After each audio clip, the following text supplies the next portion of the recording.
Hello, कैसे हैं आप। उम्मीद करता हूं कि अच्छे होंगे और खुश होंगे।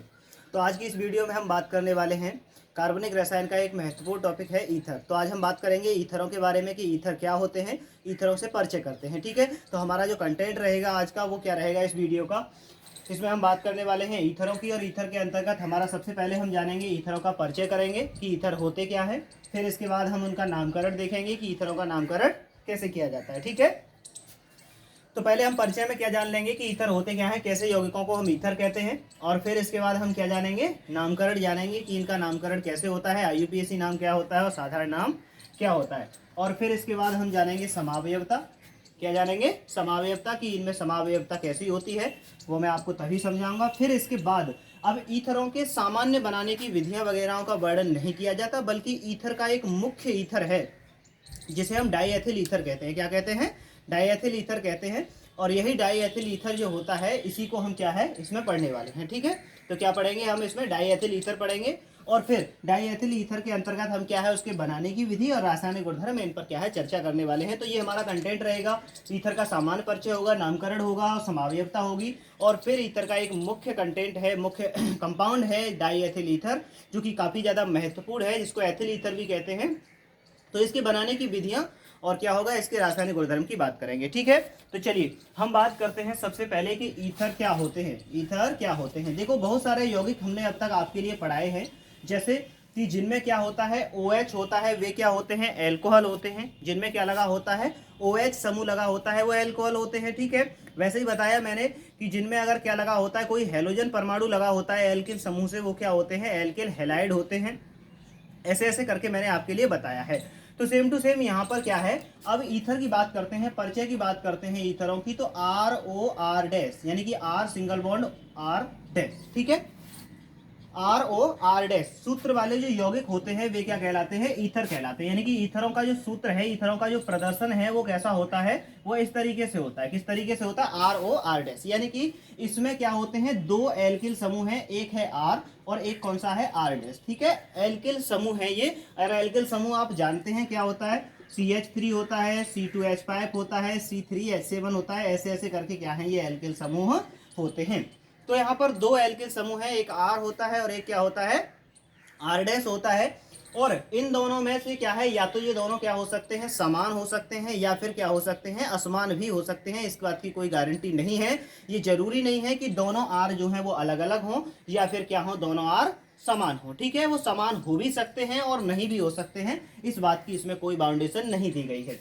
तो ROR डैश सूत्र वाले जो यौगिक हैं वे क्या कहलाते हैं, ईथर कहलाते हैं। अर्थात ईथर जो होते हैं उनका सामान्य सूत्र क्या होता है, ROR डैश होता है। ऐसे करके बात हम कह सकते हैं। ठीक है, जहां R और R डैश क्या है, दो एल्किल समूह है। R और R डैश क्या है, यहाँ पर एल्किल समूह है। अर्थात इसका मतलब ये निकल के आता है कि ईथनों में ऑक्सीजन परमाणु से दो एल्किल समूह जुड़े होते हैं। ऑक्सीजन परमाणु है और इससे क्या जुड़े हुए हैं, दो एल्किल समूह जुड़े हुए हैं। तो ऐसे यौगिक क्या कहलाते हैं, ईथर कहलाते हैं। ईथरों का जैसे मैं यहाँ पे उदाहरण लिख के देता हूँ। यहाँ पे उदाहरण है जैसे CH3OCH3, हमने लिखा CH3OCH3। तो यहाँ पे आप क्या देख रहे हैं, ये R हो गया आपका, ठीक है, ये क्या हो गया, O हो गया, और ये क्या हो गया आपका R डैश हो गया। अब R और R डैश दोनों कैसे हैं, यहाँ पर समान है। और CH3OCH3 क्या है, एक ईथर है, क्योंकि इसमें क्या है, ऑक्सीजन परमाणु से दो एल्किल समूह जुड़े हुए हैं। अब मैं बात करता हूँ कि अगर मैं यहाँ पे लिख देता हूँ CH3OC2H5, अगर मैं यहाँ पर क्या लिख देता हूँ, CH3OC2H5 लिख देता हूँ, तो भी आप क्या देखेंगे, यहाँ पे भी R लगा है, यहाँ O लगा है, और यहाँ पे क्या लगा है, R डैश लगा है।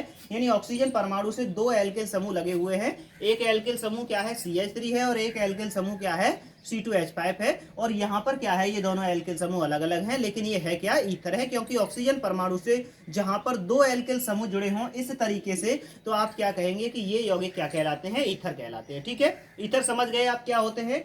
ROR डैश वाले जो यौगिक है वो क्या कहलाते हैं, ईथर कहलाते हैं। जैसे CH3OCH3, CH3O C2H5। आगे बात करते हैं हम कि जो ईथर हैं और एल्कोहल हैं, यानी कि ईथर और एल्कोहल इन दोनों का ही जो सामान्य सूत्र है वो क्या होता है, 2N+2O होता है। अर्थात जनरल फॉर्मूले की बात करते हैं, यानी कि इसमें कार्बन, हाइड्रोजन और ऑक्सीजन जो होते हैं वो कितने होते हैं, CnH2n+O होता है। अर्थात ईथरों का सामान्य सूत्र क्या है, वही है जो एल्कोहलों का होता है, CnH2n+O। अर्थात अगर इसमें कार्बन एक है वैसे तो एक कार्बन वाला होगा ही नहीं ना, एक कार्बन वाला नहीं होगा क्योंकि दो एल्किल समूह लगेंगे। तो कार्बन मान लो इसमें दो हैं, तो हाइड्रोजन कितने होंगे, दो यहाँ पे रखिए, एन की जगह पर दो रखा, प्लस दो किया आपने, और यहाँ पर क्या कर दिया, ओ कर दिया। तो C2 हो गया, H कितना हो गया, दो दूनी चार, चार और दो कितने हो गए, छः, और यहाँ पे कितना हो गया, O।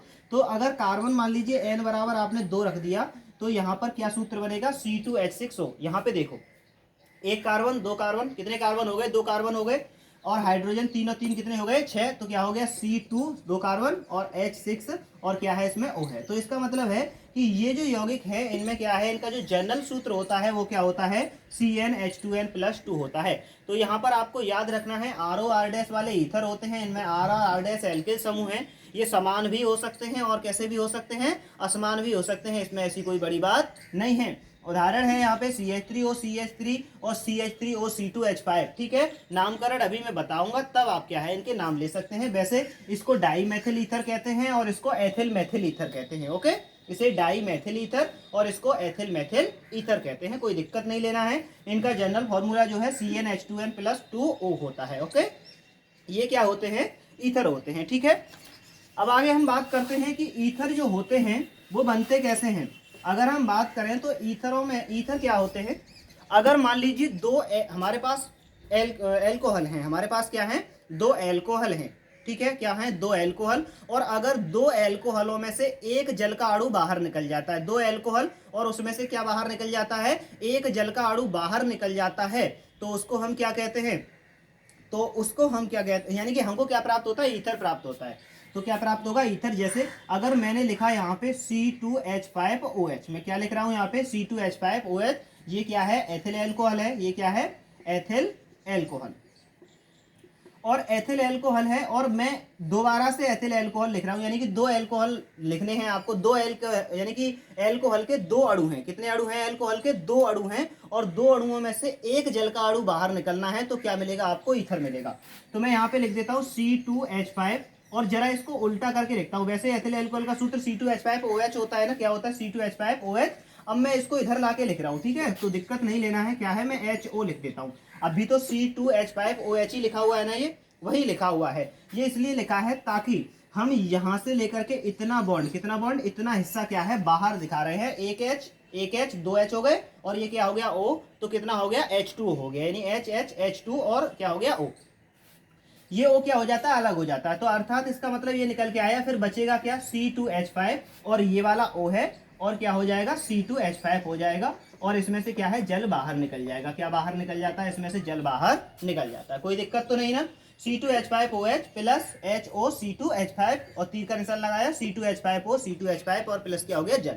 तो एथिल एल्कोहल, ये भी क्या है, एथिल एल्कोहल है, और यहाँ पे क्या बन गया है, ईथर बन गया है। क्या बन गया है, यहाँ पे ईथर बन गया है। तो यहाँ सीधी सीधी भाषा में ये है कि दो एल्कोहल के अणु हैं हमारे पास, और उसमें से अगर एक जल का अणु बाहर निकल जाए तो आपको क्या प्राप्त होते हैं, ईथर प्राप्त होते हैं। बस इतनी सी बात क्या है आपके लिए याद रखनी है, ठीक है।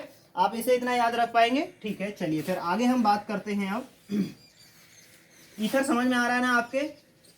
अब यहाँ पे ईथरों की प्रॉपर्टीज बताई गई हैं, क्योंकि ईथर जो होते हैं वो आपके कौन से होते हैं, ROR- होता है। ईथर क्या होता है, ROR-, जहाँ पे सिंगल बॉन्ड से क्या है, ये R जो है ऑक्सीजन से जुड़े होते हैं। ईथर जो होते हैं हमारे दो प्रकार के होते हैं, एक होते हैं सममित ईथर। कौन से होते हैं, सममित ईथर, ठीक है, और दूसरे कौन से होते हैं, असममित ईथर होते हैं। पहले हैं सममित ईथर और दूसरे कौन से हैं, असममित ईथर हैं। कोई दिक्कत तो नहीं है यहाँ पे, आपको नहीं होनी चाहिए ना। हाँ, तो सममित ईथर है और क्या है, असममित ईथर है, ठीक है। तो यहाँ पे क्या है, आपको कुछ नहीं है, ज्यादा टिपिकल नहीं है, बहुत आसान है। ये सममित ईथर है और ये क्या है, असममित ईथर है। तो सममित ईथर क्या होते हैं, ऐसे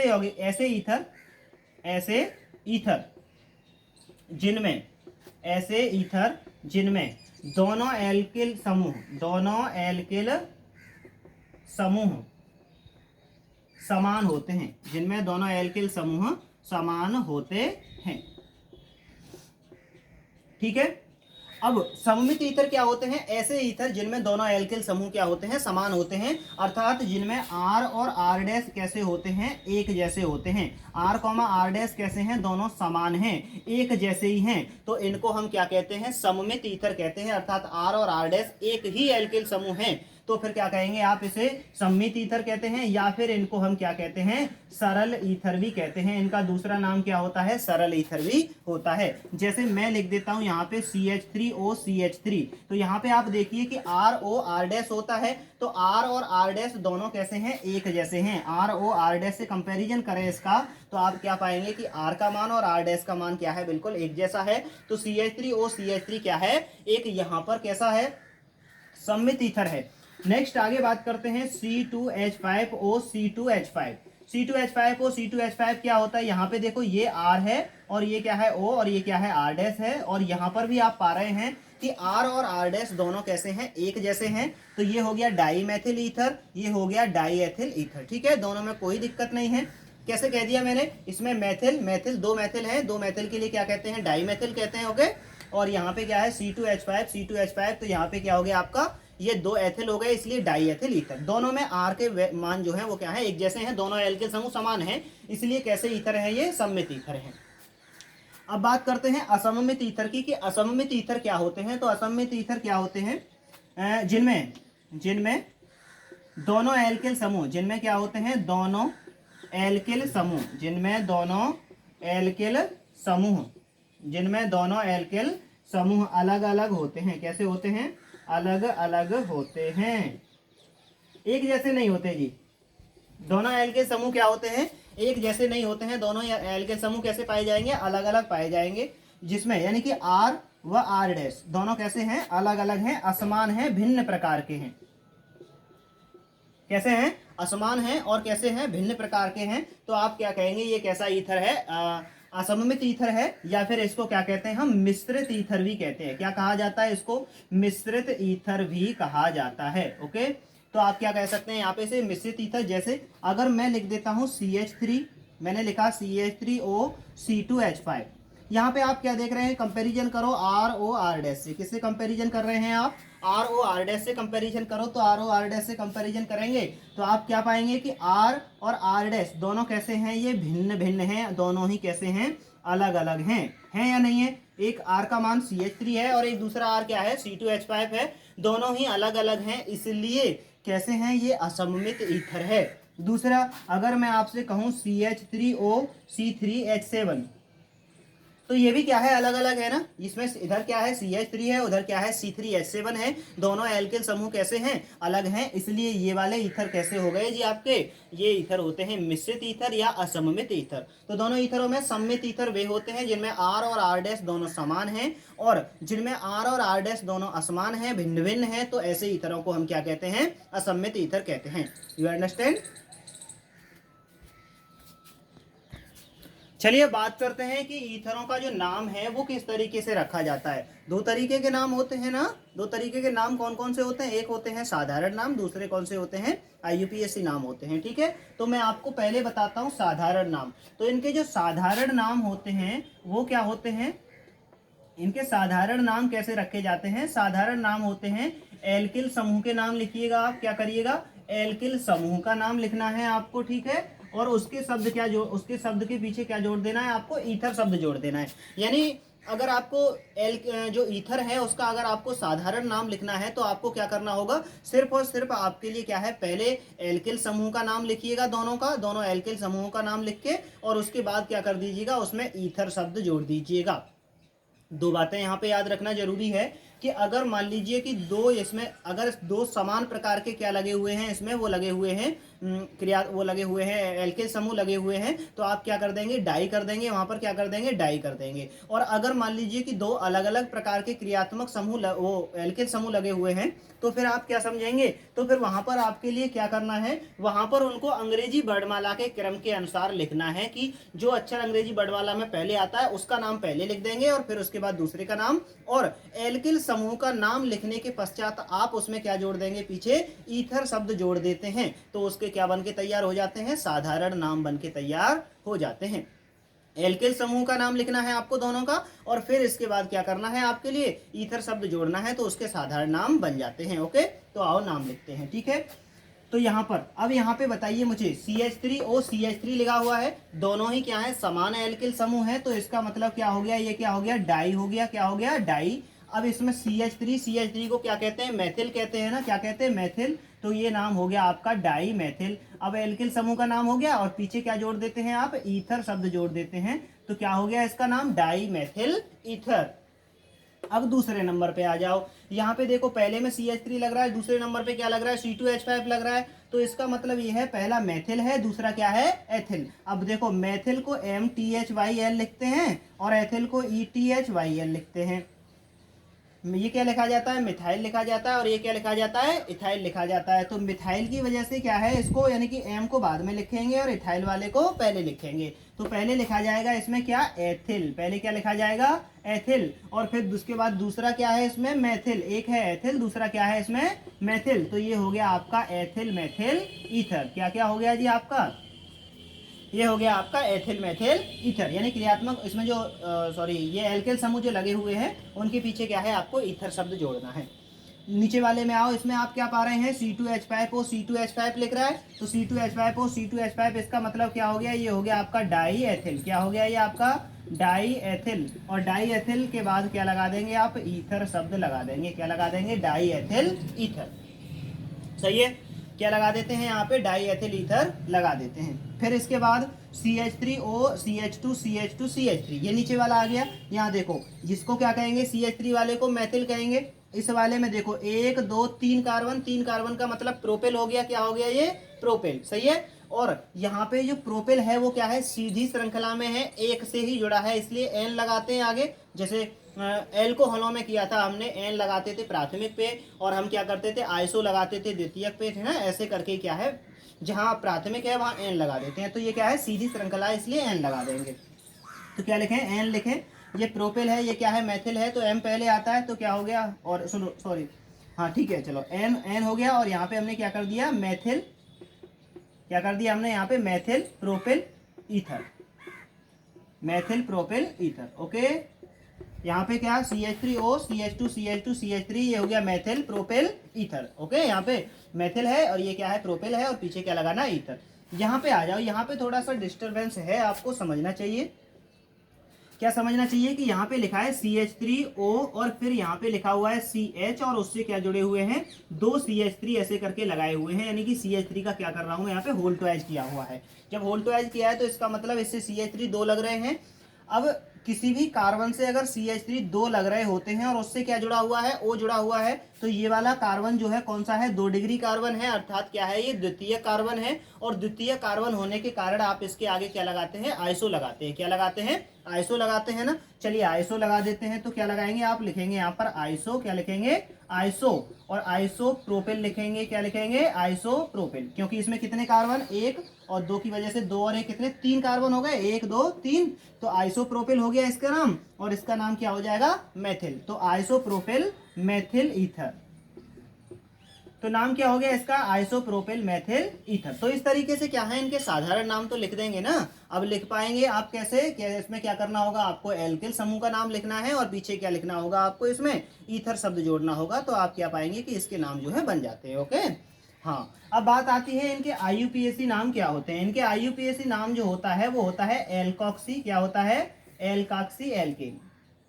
याद रखना है इसको, बस क्या याद रखना है आपको, एल्काक्सी एल्केन याद रखना है। एल्काक्सी एल्केन का मतलब है कि आप एल्क की जगह पर क्या लगाएंगे, कार्बन परमाणु की संख्या लगा देते हैं, मैथ एथ प्रोब्यूट लगाते हैं, सिर्फ एल्क की जगह पे लगाने से क्या है, तुरंत आपका जनरल फॉर्मूला से क्या है, उसका नाम बन के तैयार होता है। अब इसमें जो पहला वाला जो ग्रुप होता है ना, पहला वाला जो R होता है उसको आप क्या कहते हैं, एल्कॉक्सी कहते हैं, उसको क्या नाम होता है, एल्कॉक्सी। और दूसरा वाला जो होता है उसका नाम क्या होता है, एल्केन होता है। समझ गए, पहले वाला जो एल्किल समूह है जो शुरू में लगा है उसको तो एल्कॉक्सी नाम दिया जाता है, और दूसरे वाले को क्या नाम दिया जाता है, एल्केन नाम दिया जाता है। तो आप कर पाएंगे ना इसको, बहुत आसानी से कर पाएंगे। हाँ, ये हो गया एल्कॉक्सी, और ये क्या हो गया आपका, एल्केन हो गया। ठीक है, तो CH3O CH3 हो गया। आ जाओ तो इधर, अब बताओ, पहले वाले में एक कार्बन, ठीक है, दूसरे वाले में भी कितना, एक कार्बन, यानी कि दोनों जगह पे मैथ लगाना है आपको, ठीक है। एल्क की जगह पे मैथ लगाएंगे आप, क्या लगाएंगे, मैथ लगाएंगे। तो ये है एल्काक्सी, एल्क की जगह पर मैथ लगा दिया, आ का डंडा बचा तो क्या हो गया, मैथाक्सी हो गया, क्या हो गया, मैथाक्सी हो गया। अब आता है एल्केन, एल्केन की जगह पर, एल्क की जगह पर लगाइए मैथ, तो क्या नाम बन जाएगा इसका, मैथेन बन जाएगा। क्या बन जाएगा, मैथाक्सी मैथेन। क्या बन गया, मैथाक्सी मैथेन बन गया ना। एल्क की जगह पे मैथ लगाया तो मैथाक्सी, एल्केन में लगाया तो मैथेन हो गया। तो इसका नाम क्या हो गया, मैथाक्सी मैथेन। तो पहले वाले का नाम क्या है, मैथाक्सी मैथेन है। दूसरा वाले पे आइएगा, इसमें देखो पहले नंबर पे क्या लगाना है आपको, मैथ लगाना है, क्योंकि CH3 है तो एक कार्बन, एक के लिए मैथ लगाओ तो क्या हो जाएगा, मैथाक्सी हो जाएगा। क्यों हो जाएगा मैथाक्सी, क्योंकि नाम क्या होता है, एल्कोक्सी होता है पहले वाले का। दूसरे वाले का क्या नाम होता है, एल्केन। कितने कार्बन हैं, दो कार्बन हैं, तो दो के लिए क्या लगाएंगे आप, एथ लगा देते हैं, इसलिए क्या हो जाता है, एथेन हो जाता है। तो ये हो गया आपका मैथाक्सी एथेन। नीचे वाले में आओ, नीचे वाले में C2H5O, C2H5 है, इसमें दोनों जगह पे क्या लगाना है, एथ लगाना है ना। जब दोनों जगह पे एथ लगाना है तो यहाँ पे एथ लगाएंगे तो क्या हो जाएगा, एथाक्सी हो जाएगा। क्या हो जाएगा, एथाक्सी। और यहाँ पे क्या हो जाएगा, एथेन। क्या हो गया, एथाक्सी एथेन। यहाँ पे एक बात का ध्यान रखो कि ये जो नाम है ये मैंने अलग अलग लिख दिए हैं, ये क्या है, दोनों एक साथ चिपका के लिखे जाते हैं। कैसे लिखे जाते हैं, चिपका के, ठीक है। ये एक ही डंडा के नीचे होते हैं। कैसे होते हैं, एक ही डंडे के नीचे होते हैं। तो नाम हो गया एथाक्सी एथेन। अब आओ इस वाले पे, इस वाले पे जब आप आएंगे तो यहाँ पे क्या लिखेंगे, 1 2 3 4, ओ सॉरी सॉरी, एक इधर वाला जो है, इस पे कार्बन कितने परमाणु हैं इसमें, एक, तो इसको क्या है, मैथ देंगे नाम। तो इस वाले के नाम के आगे क्या हो जाएगा जी आपका, मैथाक्सी हो गया। क्या हो गया, मैथाक्सी हो गया, ओके। और इस वाले में CH2 CH2 CH3, तो इस वाले में क्या हो जाएगा, कितना है इसमें, 1 2 3, तो क्या हो जाएगा, प्रोपेन हो जाएगा। 3 के लिए क्या कहते हो आप, प्रोप कहते हो। तो नाम क्या हो गया इसका, मैथाक्सी प्रोपेन। समझ गए ना। तो इनके साधारण नाम क्या होते हैं, एल्किल समूह के पीछे क्या लिखना है आपको, ईथर शब्द लिखना है। और अगर आपको क्या करना है, IUPAC नाम लिखना है तो एल्कोक्सी एल्केन लिखना है। यानी कि पहला वाला जो ग्रुप होता है, पहले जो लिखा है उसे एल्कोक्सी नाम होता है, दूसरा वाला जो ग्रुप होता है उसका नाम क्या होता है, एल्केन होता है। और इस तरीके से क्या है, आप इनके नामकरण भी कर सकते हैं। कर सकते हैं, नहीं कर सकते हैं, कर सकते हैं। चलिए, अब इसके बाद हमारा टॉपिक बदलता है, और हम टॉपिक जो है बदलते हैं इसमें, और अब आते हैं ईथरों में समावयवता। ईथरों में किस पे आते हैं हम, समावयवता पे आते हैं कि ईथरों में जो है समावयवता किस तरीके से होती है। सबसे पहले तो अब एक बात बताइएगा कि आप जानते हैं समावयवता क्या होती है। आपको समावयवता बताए देता हूं मैं पहले कि समावयवता क्या है, ठीक है। फिर इस पे आगे बात करेंगे कि आगे क्या चीज है। तो अब आते हैं समावयवता, नामकरण खत्म हो गया, आप समझ गए हैं। अब आ जाते हैं समावयवता। इसे अंग्रेजी में कहते हैं आइसोमेरिज्म। क्या कहते हैं, समावयवता, आइसोमेरिज्म। देखो एक बात बताओ, मैं अगर आपसे कहता हूं कि C2H6O लिखा है कहीं पे, ठीक है, क्या सूत्र लिखा है C2H6O, तो ये किसका सूत्र है आप बता पाएंगे C2H6O। इससे दो कॉम्बिनेशन हो सकते हैं। देखो C2H6O को क्या भी लिखा जा सकता है, मैं C2H5OH लिख सकता हूं, कोई दिक्कत। कार्बन 2 2, हाइड्रोजन 5 और 1 6 6, ऑक्सीजन बराबर है। और दूसरा मैं इसको क्या लिख सकता हूँ, CH3O CH3 भी लिख सकता हूँ। क्या लिख सकता हूँ, CH3O CH3 भी लिख सकता हूँ। तो इसका मतलब ये निकलता है कि इसका कार्बन CH3 कितने हो गए, C2H6 हो गए, और क्या हो गया, O। तो इसका मतलब इनका अणुसूत्र तो क्या है, एक ही है। इनका अणुसूत्र दोनों का क्या है, एक जैसा है, लेकिन यहाँ पर ये दोनों यौगिक क्या हैं, अलग अलग हैं। ये क्या है, एथिल एल्कोहल है। ये क्या हो गया, एथिल एल्कोहल, अर्थात क्या है, ये एक एल्कोहल है।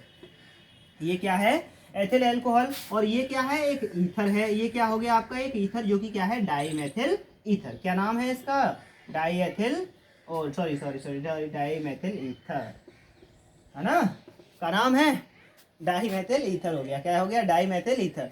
CH3O CH3 हो गया, ईथर है, और इसका क्या है, एथिल एल्कोहल है, ओके। तो यहाँ पे आपको क्या समझ में आ रहा है, यहाँ पे ये चीज समझ में आ रही होगी कि C2H6O है, और इसकी दो कॉम्बिनेशन हो सकते हैं। एक तो क्या हो सकता है यहाँ पे C2H5OH हो सकता है एथिल अल्कोहल, दूसरा क्या हो सकता है CH3OCH3 ईथर, जिसका नाम क्या होता है डाइमेथिल ईथर होता है। ओके, क्या होता है डाइमेथिल ईथर। तो अब बात ये आती है कि समावयवता क्या है। तो इसी घटना को हम क्या कहते हैं, समावयवता कहते हैं। यानी कि अगर मान लीजिए कि किसी भी यौगिक के अणुसूत्र तो क्या है समान है, उसका अणुसूत्र क्या है एक जैसा ही है, अणुसूत्र तो एक जैसा है ना, ठीक है, लेकिन उनके जो संरचना सूत्र होते हैं वो कैसे होते हैं, अलग अलग होते हैं। उनकी संरचना सूत्र में क्या है, भिन्नताएं होती हैं। दोनों कैसे होती हैं, अलग अलग संरचना वाले होते हैं। ये अलग संरचना का है, वो अलग संरचना का है, लेकिन अणुसूत्र क्या है, दोनों का समान है। तो जब किसी यौगिक के अणुसूत्र तो समान होते हैं लेकिन उसके संरचना सूत्र क्या होते हैं, अलग अलग होते हैं, तो ऐसी घटना क्या है, समावयवता कहलाती है। और इस प्रकार की जो समावयवता है उसे हम क्या कहते हैं, संरचना समावयवता कहते हैं। क्या कहते हैं उसको हम, संरचना समावयवता कहते हैं। समावयवता समझ गए, अणुसूत्र समान हैं लेकिन उनके जो क्रियात्मक समूह वगैरह हैं, यानी कि उनके जो गुणधर्म हैं, उनकी जो संरचनाएं हैं वो कैसी होती हैं, अलग अलग होती हैं। तो ऐसी समावयवता क्या होती है, संरचना समावयवता होती है। उनकी संरचना सूत्र में क्या होता है, अंतर होता है। तो ईथर जो होते हैं वो कौन सी समावयवता प्रदर्शित करते हैं, संरचना समावयवता प्रदर्शित करते हैं। ईथर कौन सी समावयवता प्रदर्शित करते हैं, संरचना समावयवता प्रदर्शित करते हैं। और ईथरों में जो समावयवता पाई जाती है संरचना समावयवता है। और संरचना समावयवता में भी दो प्रकार की समावयवता प्रदर्शित करते हैं ईथर। ईथर जो होते हैं कितने प्रकार की समावयवता प्रदर्शित करते हैं, दो प्रकार की। किसके अंदर, संरचना वाले के अंदर भी। पहली वाली तो ये दिखाते हैं क्रियात्मक समूह समावयवता। कौन सी दिखाते हैं, क्रियात्मक समूह समावयवता, क्रियात्मक समूह समावयवता। ठीक है, पहली वाली कौन सी प्रदर्शित करते हैं, ये क्रियात्मक समूह समावयवता प्रदर्शित करते हैं। और दूसरे नंबर की कौन सी प्रदर्शित करते हैं, ये प्रदर्शित करते हैं मध्यावयवता। पहली होती है जी आपकी क्रियात्मक समूह समावयवता और दूसरी होती है इसकी मध्यावयवता। आइए बात करते हैं कि क्रियात्मक समूह समावयवता क्या है और मध्यावयवता क्या है।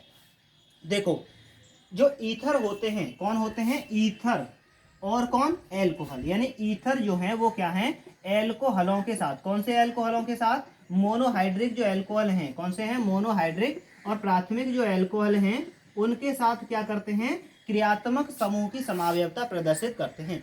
ईथर किसके साथ समावयवता प्रदर्शित करते हैं, प्राथमिक यानी मोनोहाइड्रिक एल्कोहलों के साथ क्या है, अपनी समावयवता प्रदर्शित करते हैं। और कौन सी समावयवता, क्रियात्मक समूह समावयवता प्रदर्शित करते हैं। अब आप कहेंगे कि क्रियात्मक समूह समावयवता क्या होती है, तो इसमें क्या होता है, अणुसूत्र तो कैसा होता है, इनका समान होता है। अणुसूत्र कैसा होता है, समान होता है, लेकिन इनमें क्या है, अलग अलग क्रियात्मक समूह होते हैं। अलग अलग क्रियात्मक समूह का समझ में आ रहा है, समझ में ये आ रहा है कि अगर मान लीजिए किसी यौगिक के अणुसूत्र तो समान हैं, उसके अणुसूत्र क्या है, समान है, लेकिन उनमें अलग अलग क्रियात्मक समूह हैं। अगर कोई यौगिक है जिनके अणुसूत्र समान हैं लेकिन उनके क्रियात्मक समूह क्या हैं, क्रियात्मक समूह कैसे हैं, दोनों में अलग अलग हैं, तो ऐसी समावयवता क्रियात्मक समावयवता होती है। और ईथर एल्कोहलों के साथ क्या करते हैं, क्रियात्मक समूह की समावयवता प्रदर्शित करते हैं। कैसे, ये होती है आपकी, देखो C2H5OH, ये भी वही है। और अगर मैं लिख देता हूं यहाँ पे CH3OCH3, तो ये भी क्या है, वही है।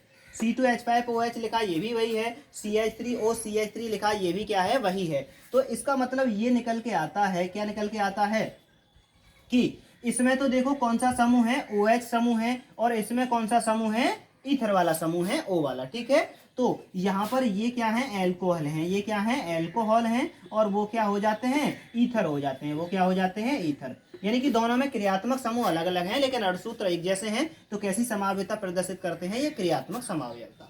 आ जाओ मध्यावयवता। मध्यावयवता प्रदर्शित करते हैं। मध्यावयवता क्या होती है, अगर मान लीजिए कि मैं क्या लिख देता हूं, एक यौगिक लिख देता हूं आपके सामने CH3O C3H7। मैंने क्या लिखा आपके सामने, CH3O, ऐसे लिख देता हूं, मैंने लिखा आपके सामने C2H5O C2H5। ये क्या है जी, C2H5O C2H5, इसको आप क्या कहेंगे, डाई एथिल ईथर कहेंगे। क्या कहेंगे इसे, डाई एथिल ईथर। ठीक है, अब एक बात बताओ, इसी चीज को मैं दूसरे तरीके से भी लिख सकता हूँ, गौर से देखना, C2H5O C2H5। दूसरे तरीके से मैं इसको ऐसे लिखता हूँ CH3, और मैंने यहाँ पे लिखा O, और फिर मैंने लिखा यहाँ पे CH2 और CH2, और फिर मैंने यहाँ पे क्या लिख दिया, CH3 लिख दिया। ठीक है, अभी वही बात है, C2H5 यानी कि CH3। हाइड्रोजन इधर कितने हैं, कार्बन, 2 और 2 कितने, 4, यहाँ पे 1 2 3 4 हो गए। हाइड्रोजन कितने, 5 और 5 10, 3 और 2 5, और 3 और 2 5 हो गया। सही है, बढ़िया है। इसका नाम क्या हो जाएगा, इसका नाम हो जाएगा मेथिल। पहले को क्या लिखते हैं, मेथिल लिख देते हैं। ठीक है, और फिर यहाँ पे क्या लिख देते हैं, propyl ether, methyl propyl ether हो गया ये। अब आ जाते हैं, इसी चीज को दूसरा एक और तरीके से भी लिखा जा सकता है, यानी CH3O, और यहाँ पे लिख देते हैं हम CH। ठीक है, क्या लिख देते हैं, CH, और यहाँ पे क्या लिख देते हैं हम, CH3 का होल ट्वाइस। वही पहले वाला कि यहाँ पर क्या है, 2 CH3 लग गए हैं। कितने CH3 लग गए हैं, नीचे देखिएगा, 2 CH3 लग गए हैं। और इसको आप क्या कहते हैं, isopropyl methyl ether, isopropyl methyl ether. अब ये तीनों चीजें क्या हैं, अणुसूत्र तो इनके तीनों के कैसे हैं, समान हैं।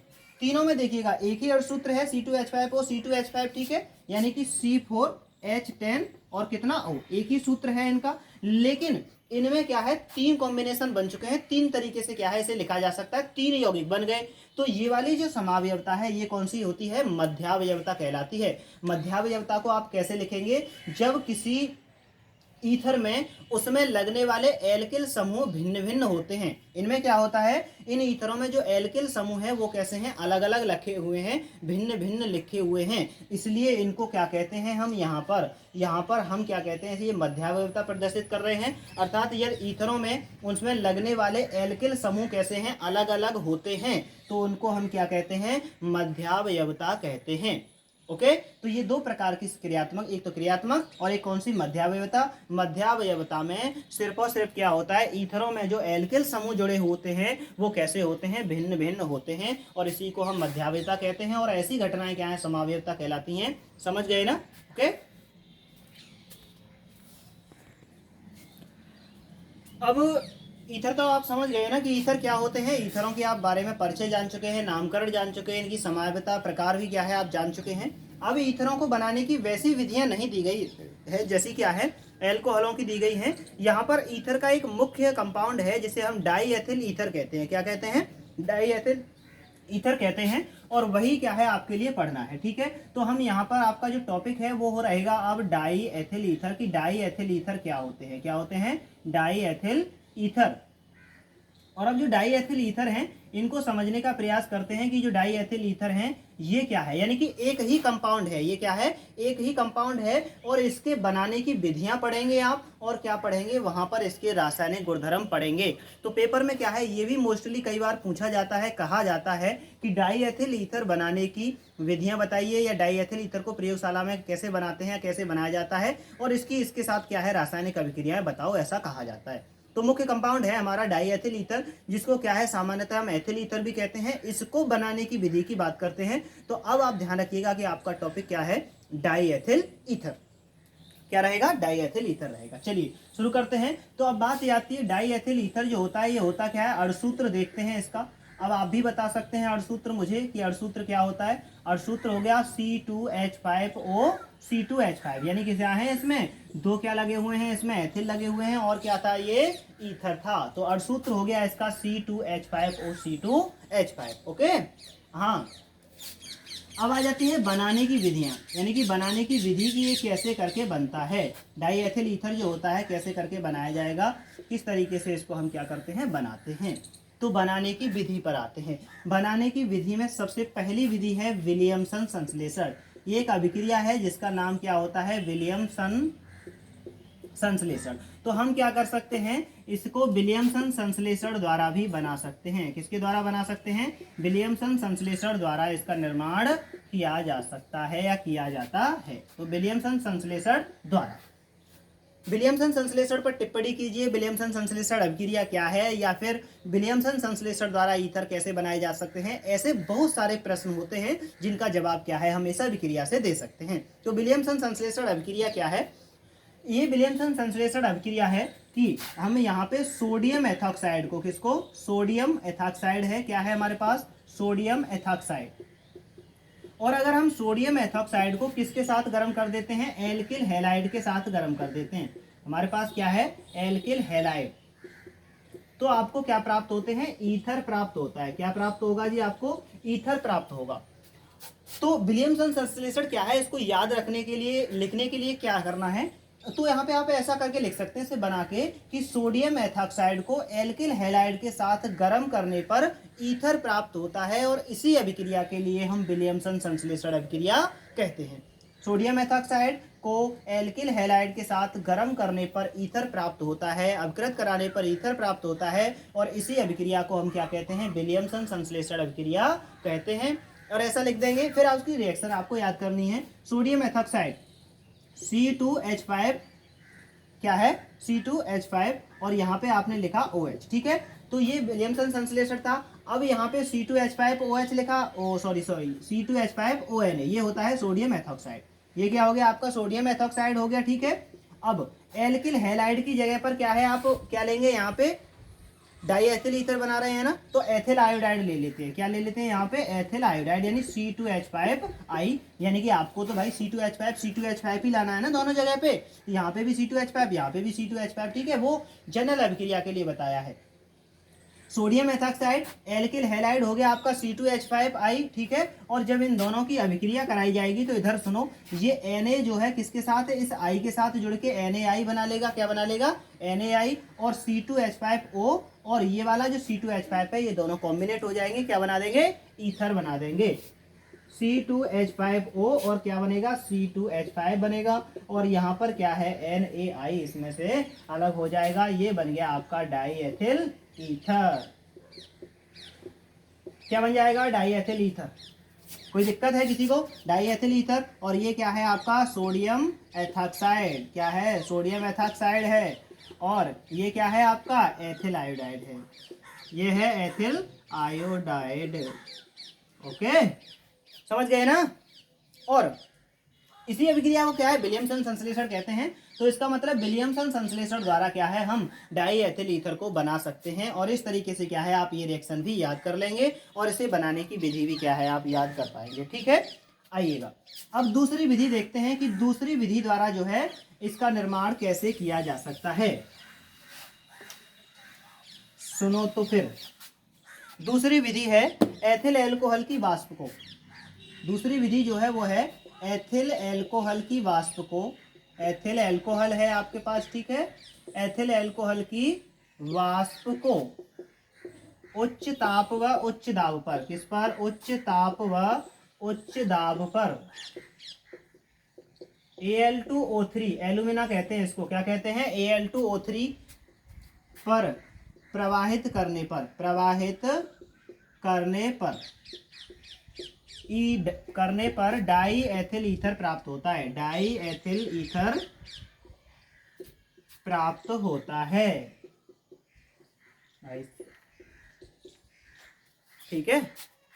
एथिल एल्कोहल की वाष्प को उच्च ताप व उच्च दाब Al2O3 पर प्रवाहित करने पर क्या प्राप्त होता है, डाई एथिल ईथर प्राप्त होता है, सही है। यहाँ पर क्या है, एथिल एल्कोहल की वाष्प है, उच्च ताप है, उच्च दाब है, Al2O3 पर अगर इसको प्रवाहित करेंगे तो क्या प्राप्त होगा, ईथर प्राप्त होगा। C2H5OH लिखा आपने, क्या लिखा, C2H5OH, और इसमें दो एथिल एल्कोहल के अणु लूंगा मैं पहले की तरह, यानी HO, और क्या लिख दिया मैंने यहाँ पे, C2H5। इन दोनों की वाष्प का जो विस्तरण है उसको हम किस पे प्रवाहित कर रहे हैं, Al2O3 एल्यूमिनियम ऑक्साइड, इस पे एल्यूमिना पे प्रवाहित कर रहे हैं। और जब एल्यूमिना पे प्रवाहित करते हैं तो ऐसे करके इसमें से H और O मिला के क्या है, इसमें से H2O बाहर निकल जाता है, ठीक है। तो क्या बचेगा, C2H5O, C2H5 बचेगा, और इसमें से क्या निकल जाएगा, H2O बाहर निकल जाएगा, और ये बन के तैयार होगा आपका डाई एथिल ईथर। ओके, ये C2H5OH और C2H5OH, और यहाँ पे क्या होगा, डाई एथिल ईथर बन जाएगा, ठीक है, Al2O3। ओके ना, हाँ। तो इस तरीके से क्या है, आप बना सकते हैं। ये क्या है आपका, एथिल एल्कोहल है, क्या है ये, एथिल एल्कोहल है, एथिल एल्कोहल, और ये भी क्या है, एथिल एल्कोहल। बोर नहीं होइएगा, पढ़िएगा, बातें याद करके हंसी आ रही है। ठीक है, तो इस तरीके से क्या है आप बना सकते हैं। बोरियत महसूस ना करें, क्लास लंबी हो जाए कोई दिक्कत नहीं है, बंद कर दें आप आराम से, क्या है बाद में देख सकते हैं, ऐसी कोई बात नहीं है। ठीक है, लेकिन फिलहाल बात यह है कि मुझे हंसी आ रही है। हाँ, तो एथिल आयोड, अब तीसरी विधि है इसे बनाने की। एथिल आयोडाइड को, किसको, एथिल आयोडाइड, एथिल आयोडाइड क्या है आपके सामने, एथिल आयोडाइड है। और एथिल आयोडाइड को सिल्वर ऑक्साइड, सिल्वर ऑक्साइड के साथ गर्म करने पर, सिल्वर ऑक्साइड के साथ गर्म करने पर, के साथ गर्म करने पर, एथिल आयोडाइड को सिल्वर ऑक्साइड के साथ गर्म करने पर क्या बनेगा, डाई एथिल ईथर बनता है, डाई एथिल ईथर बनता है। सब कुछ क्या बनेगा भाई, डाई एथिल ईथर ही बनेगा ना, डाई एथिल ईथर बनता है। गुड गर्ल, ठीक है, डाई एथिल ईथर बनता है। एथिल आयोडाइड को सिल्वर ऑक्साइड के साथ गर्म करने पर डाई एथिल ईथर बनता है। तो सिल्वर ऑक्साइड क्या है, C2H5I है, क्या है, C2H5I। और इसको किसके साथ गर्म कर रहे हैं हम, Ag2O के साथ गर्म कर रहे हैं, सिल्वर ऑक्साइड। ये हो गया आपका एथिल आयोडाइड, क्या है ये, एथिल आयोडाइड। और ये हो गया आपका सिल्वर ऑक्साइड। जब इसके साथ इसको क्या कर देंगे, गरम कर देंगे, तो गरम कर देंगे तो आप क्या पाएंगे कि यहाँ पर 2 C2H5I लिखे गए हैं। कितने लिए गए हैं, 2 C2H5I। तो ये C2, ये Ag के साथ तो क्या चला जाएगा, ये I, यानी Ag और I क्या है आपस में जुड़ जाएंगे, और C2H5O और C2H5 मिल के क्या बनाएंगे, डाईएथिल ईथर का निर्माण करेंगे। तो क्या बनेगा, C2H5O और C2H5, और यहाँ पर क्या लिखा जाएगा, 2AgI लिखा जाएगा ऐसे करके, और ये बन गया आपका डाईएथिल ईथर। क्या बन गया, डाईएथिल ईथर बन गया। ओके, C2H5I और प्लस क्या है Ag2O, और वहां पे C2H5O C2H5 डाईएथिल ईथर बन गया, और प्लस क्या हो गया, 2AgI हो गया। और इस तरीके से क्या है आप इसे बना सकते हैं, कोई यहाँ पे आपको दिक्कत लेने की आवश्यकता नहीं है। ठीक है, इसमें I किसके साथ, Ag के साथ कॉम्बिनेट होता है। C2H5 2 लिखे हुए हैं, O है, फिर C2H5, यानी एक आगे है एक पीछे है, बीच में ये O इन्होंने दबा लिया है ऐसे करके, और क्या बन गया है, डाईएथिल ईथर का निर्माण यहाँ पर हो गया है। इस तरीके से क्या है आप जो है इसके साथ गर्म करके डाईएथिल ईथर का निर्माण कर सकते हैं, इसमें कोई भी दो राय नहीं है। नेक्स्ट आगे अगली विधि है डाईएथिल ईथर बनाने की, जिसको हम क्या है, प्रयोगशाला विधि भी कह सकते हैं। क्या कह सकते हैं इसको हम, प्रयोगशाला विधि भी कह सकते हैं, क्योंकि प्रयोगशाला में जो इसका निर्माण किया जाता है डाईएथिल ईथर का, वो क्या होता है, इसी विधि द्वारा किया जाता है।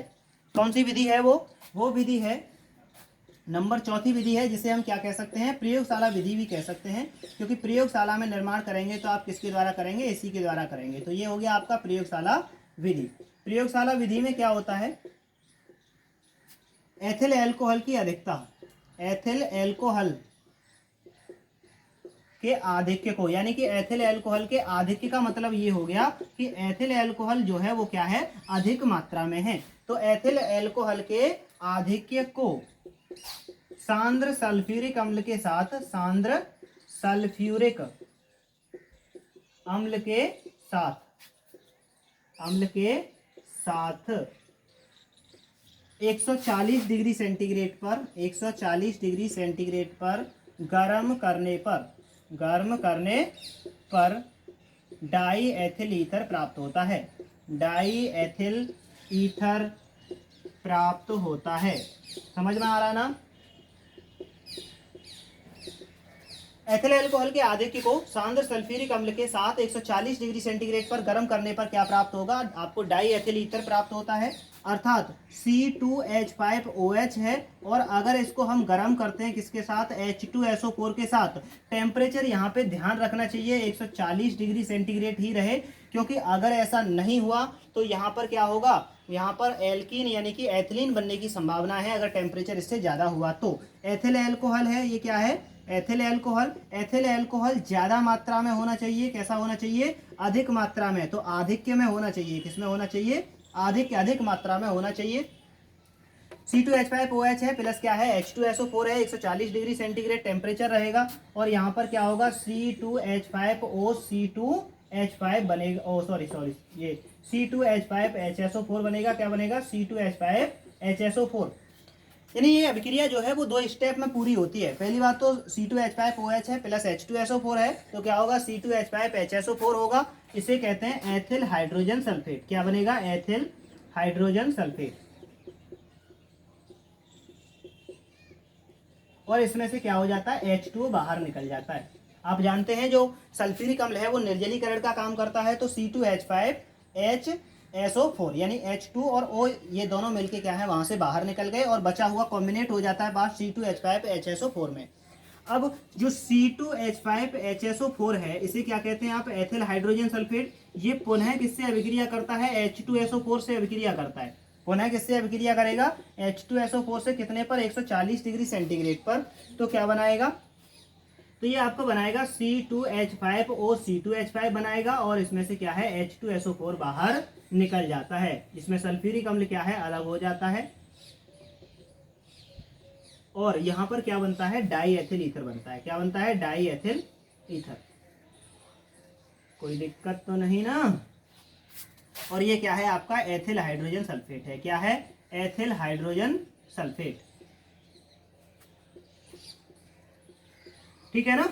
तो एथिल हाइड्रोजन सल्फेट अगर H2SO4 से दोबारा से क्रिया करता है तो 140 डिग्री सेंटीग्रेड पर क्या है ये डाई एथिल ईथर का निर्माण करता है और यहाँ पर क्या बनाता है ये सल्फ्यूरिक अम्ल का निर्माण करता है। और ये जो विधि है ये क्या है प्रयोगशाला विधि है। प्रयोगशाला में एथिल एल्कोहल की अभिक्रिया जो है H2SO4 से कराने पर कितने टेम्परेचर पर 140 डिग्री सेंटीग्रेड पर कराने पर आपको क्या मिलेगा डाई एथिल ईथर प्राप्त होता है। आप क्या बना सकते हैं वहां पे डाई एथिल ईथर बना सकते हैं। प्रोसेसिंग की बात करता हूं मैं आपसे, अगर जरा सी बात करूं कि प्रोसेसिंग क्या रहेगी, तो प्रोसेसिंग वही रहेगी। अगर इसकी विधि का वर्णन करवाता है तो क्या कहेंगे आप वही एक गोलपेंदी का फ्लास्क लेंगे। क्या लेंगे एक गोलपेंदी का फ्लास्क लेंगे। मोटा सा चित्र वैसे ही भद्दा सा बना के दिखाता हूं मैं आपको। तो एक स्टैंड वगैरह यहाँ पे क्या है ऐसे करके सेटअप किया हुआ है, ठीक है। और यहाँ पर क्या है आप एक गोलपेंदी का फ्लास्क ले लेंगे। क्या ले लेंगे गोलपेंदी का फ्लास्क। और इस गोलपेंदी के फ्लास्क में क्या ले लेंगे आप H2SO4 भर लेंगे। क्या भर लेंगे इसमें H2SO4 भरा हुआ है और क्या भरा हुआ है इसमें एथिल एल्कोहल। ठीक है एथिल एल्कोहल भरा हुआ है और क्या भरा हुआ है H2SO4 भरा हुआ है। नीचे बर्नर वगैरह लगा देंगे आप, ठीक है। क्या लगा देंगे बर्नर वगैरह ऐसे ऐसे करके लगा देते हैं और बर्नर से क्या है इसको धीमे धीमे करके गर्म करते हैं। ओके स्टैंड पे क्या है इसको भली भांति कस देते हैं, लेकिन इसमें एक क्या है 2 छेद वाला कॉर्क फंसा देते हैं। कितने छेद होते हैं उस कॉर्क में 2 छेद होते हैं पास पास में। और इस कॉर्क को फंसाने पर इसमें से एक तो नली यूं करके निकाल दी जाती है और एक में क्या होता है थिसिल कीप लगा दिया जाता है। एक में क्या लगा दिया जाता है थिसिल कीप लगा दिया जाता है। थिसिल कीप होता है कि यहाँ पे ऊपर एक ऐसा कीप है जिसपे क्या लगी है ऐसे करके ये टंकी जैसी लगी है कि अपनी इच्छा से क्या है हम इसे खोल सकते हैं और नहीं तो क्या है ऐसा कर सकते हैं। और इसमें क्या होता है एथिल एल्कोहल जो है भर दिया जाता है। इसमें क्या कर देते हैं एथिल एल्कोहल भर देते हैं और वो जो एथिल एल्कोहल है अपनी मर्जी के हिसाब से क्या है ऐसे टंकी खोल करके जो है नीचे की तरफ डाल देते हैं। कोई दिक्कत नहीं है। बर्नर की ज्वाला से गर्म करते हैं। यहाँ पे क्या करते हैं एक संघनित्र जोड़ देते हैं ऐसे करके नीचे की तरफ क्या जोड़ देते हैं मोटा वैसे ही भद्दा सा चित्र बनाओ जल्दी जल्दी है, वीडियो लंबी हो जाएगी फिर। और फिर क्या है यहाँ पे ग्राही वगैरह लगा के जो है उसको इकट्ठा कर लेते हैं, ऐसी कोई दिक्कत नहीं है। तो ऐसे करके सामान्य वही है कि इसमें क्या है गोलबेंदी के फ्लास्क में इन दोनों कंपाउंड को भर लिया, बर्नर की ज्वाला से गर्म किया, ऊपर थिसिल कीप लगाया, थिसिल कीप में C2H5OH लगा दिया और एक इसमें क्या लगा देते हैं थर्मामीटर भी लगा देते हैं। क्या लगा देते हैं थर्मामीटर। थर्मामीटर इसलिए लगाते हैं क्योंकि हमें टेम्परेचर भी तो देखना है ना, क्योंकि थर्मामीटर नहीं लगाएंगे टेम्परेचर अगर आपका कितना हो गया 140 से ऊपर हो गया तो क्या है वहाँ पे एल्कीन बन जाती है। 140 पे क्या बनते हैं वहाँ पे ईथर बनते हैं। क्या बनते हैं ईथर बनता है। तो ऐसे करके क्या है आप इसे बना सकते हैं, ऐसी कोई बड़ी इसमें बात नहीं थी। तो ये थे अब तक डाईएथिल ईथर बनाने की क्या थी ये विधियाँ थी। और इन विधियों में क्या है हमने देखा कि 4 विधियाँ थी जिनकी सहायता से हम क्या कर सकते हैं डाईएथिल ईथर का निर्माण कर सकते हैं। चलिए अब बात कर लेते हैं कि जो डाईएथिल ईथर है इसके गुणधर्म क्या होते हैं। तो बात करते हैं गुणधर्म की और गुणधर्म में आता है पहले भौतिक गुणधर्म। पहले क्या आता है भौतिक गुणधर्म आता है। क्या चल रहे हैं जी गुणधर्म चल रहे हैं और गुणधर्म में कौन सा भौतिक गुणधर्म। तो भौतिक गुणधर्म में अगर हम नंबर 1 बात करते हैं तो नंबर 1 ये है कि जो डाईएथिल ईथर है वो एक रंगहीन कैसा रंगहीन और अति वाष्पशील, रंगहीन है और कैसा है, अति वाष्पशील द्रव है।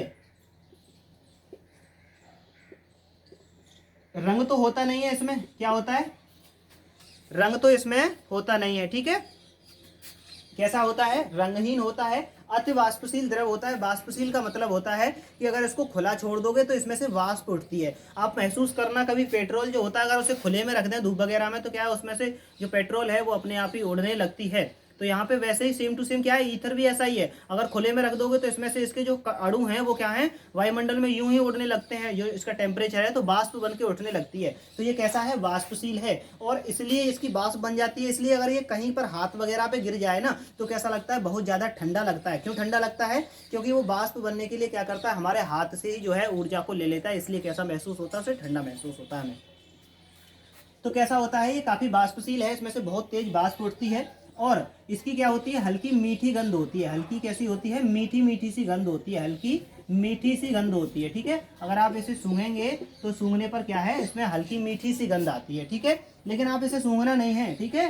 क्यों, क्योंकि इसके ये क्या होता है, सूंघने पर क्या है, सूंघने पर इसको सूंघ लें, इसकी वाष्प को अगर सूंघ लें तो सूंघने पर क्या उत्पन्न करता है, निश्चेतना उत्पन्न करता है। निश्चेतना समझते हैं, बेहोशी, निश्चेतना उत्पन्न करता है, ठीक है। निश्चेतना का मतलब समझ रहे हैं, बेहोशी उत्पन्न करता है, होश में नहीं रहता फिर व्यक्ति, है ना, किसमें नहीं रहता, होश में नहीं रहता है। तो सूंघने पर क्या उत्पन्न करता है, निश्चेतना उत्पन्न करता है।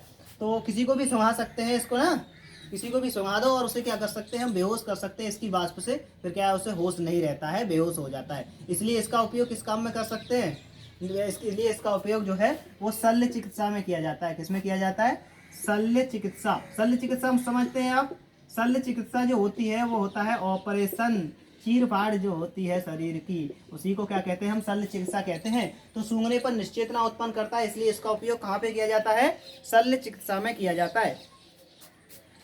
ईथर क्या होता है, अत्यधिक ज्वलनशील भी है भाई। इसकी जो वाष्प है वो क्या होती है, अत्यधिक ज्वलनशील होती है। जैसे पेट्रोल ज्वलनशील होता है, यूं ही पकड़ लेता है भाई साहब दूर से आग, वैसे ही क्या होता है, ये भी अत्यधिक कैसा है, ज्वलनशील है। सूंघने पर निश्चेतना उत्पन्न करेगा। शल्य चिकित्सा में उपयोग, हल्की मीठी गंध, रंगहीन वाष्पशील द्रव होता है। ये थे आपके इसके भौतिक गुणधर्म।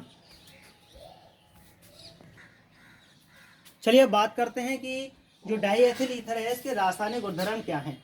तो इसका जो अणुसूत्र है वो C2H5 और C2H5 है। इसका मतलब C2H5 का होल ट्वाइज O करके हम क्या है, इसको लिख सकते हैं, ठीक है। तो इसके मुख्य रासायनिक गुणधर्म मैंने 4 ही लिखे हैं यहाँ पे। बहुत सारी रासायनिक अभिक्रिया है लेकिन मुझे महत्वपूर्ण नहीं लग रही हैं, एग्जाम की दृष्टि से क्या है, ज़्यादा महत्वपूर्ण नहीं है, अक्सर नहीं पूछी जाती हैं, तो हम चर्चा नहीं कर रहे हैं वहाँ पे। आप सिर्फ चार ही पढ़िएगा, अगर पूछेंगे तो 4 से ही पूछ लेता है वो, नहीं तो बात नहीं कर रहे हैं उन पर, ज़्यादा हम डिस्कशन नहीं करते। दहन, दहन सबसे पहली अभिक्रिया क्या है हमारी, दहन है कि अगर इसका हम जलाते हैं, इसको हम क्या करते हैं, जलाते हैं, क्योंकि ये ज्वलनशील पदार्थ है। तो जलाने पर क्या देता है, तो ये क्या है आपका डाईएथिल ईथर है। क्या है, डाईएथिल ईथर। और ये डाईएथिल ईथर है, अगर इसको ऑक्सीजन के साथ हम क्या करते हैं, जलाते हैं, क्योंकि कोई चीज जलाएं तो क्या होती है, वो ऑक्सीजन के साथ ही जलेगी ना, ऑक्सीजन के साथ जलती है। और ऑक्सीजन के साथ अगर ये जलेगी तो इसका दहन हो रहा है, तो यहाँ पर क्या है, कार्बन डाइऑक्साइड गैस बनती है और क्या बनता है, जल बनता है। हमेशा ही देखिएगा अगर कोई चीज जलती है तो क्या बनता है, वहां पे कार्बन डाइऑक्साइड गैस बनती है और क्या बनता है, जल बनता है। तो डाईएथिल ईथर है और क्या है, कार्बन डाइऑक्साइड गैस बना रहा है और क्या बना रहा है, जल बना रहा है, ठीक है। दूसरी रिएक्शन है यहाँ पे जल अपघटन। कौन सी रिएक्शन है, जल अपघटन। जल अपघटन क्या होता है, जल अपघटन होता है कि अगर इसकी अभिक्रिया हम किससे कराते हैं, H2SO4 से करा देते हैं। किससे करा देते हैं, H2SO4 से करा देते हैं। तो क्या देता है ये, वहां पे देखिएगा एथिल अल्कोहल क्या देता है, क्या प्राप्त होते हैं आपको, एथिल अल्कोहल प्राप्त होते हैं।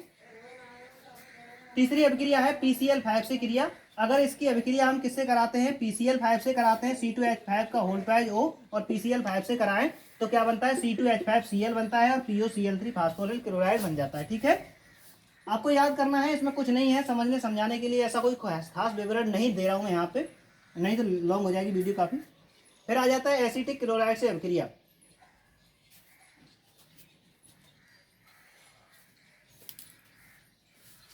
अगर एसिटिल क्लोराइड से अभिक्रिया की बात करते हैं तो यहाँ पर आप क्या पाएंगे, एसिटिल क्लोराइड से अभिक्रिया की बात कर रहे हैं तो C2H5 का होल ट्वाइज, ये क्या है आपका डाईएथिल ईथर है। क्या है, डाईएथिल ईथर। और जो डाईएथिल ईथर है इसकी अभिक्रिया किससे करा दी है हमने, एसिटिल क्लोराइड से करा दी है। ये क्या है, एसिटिल क्लोराइड है, और जब इसकी अभिक्रिया एसिटिल क्लोराइड से कराते हैं तो क्या बनता है, एथिल एसीटेट बनता है और एथिल क्लोराइड बनता है। क्या बनता है, एथिल क्लोराइड बनता है। तो ये इसके मुख्य रासायनिक गुणधर्म है, ज़्यादा नहीं है, दहन है, जल अपघटन है, PCl5 से क्रिया है और एसिटिल क्लोराइड से क्रिया है, ज़्यादा मुख्य नहीं है। आप क्या है इतनों को याद कर सकते हैं, समझ सकते हैं, ठीक है, और क्या है अपनी तैयारी को बेस्ट बना सकते हैं। और तैयारी करते रहिएगा, अपने आप को मोटिवेट रखिएगा और हैप्पी रहिए।